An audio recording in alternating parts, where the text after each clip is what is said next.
विश्वास गर्नुहोस्, मैले आजसम्म कसैको आशा गरेको छैन। आफ्ना उपलब्धि, आफ्ना प्राप्ति र आफ्ना लक्ष्यहरूका लागि कसैको भर परेको छैन। जिन्दगीमा त्यति ठुला सपनाहरू पनि छैन कि पुरा गरिदिनको लागि कसैको आशा गर्नु परोस्, कसैको भरोसामा पर्नु परोस्।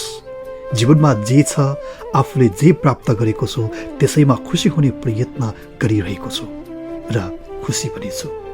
जीवनमा आफ्ना लक्ष्यहरू, आफ्ना उद्देश्यहरू प्राप्ति गर्नको लागि किन अरूको भर पर्नु?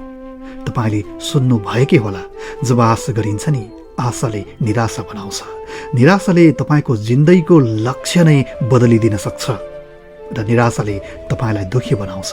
जब तपाईँ दुखी हुनुहुन्छ, तपाईँको सुखी संसार कहाँबाट प्राप्त हुन्छ र?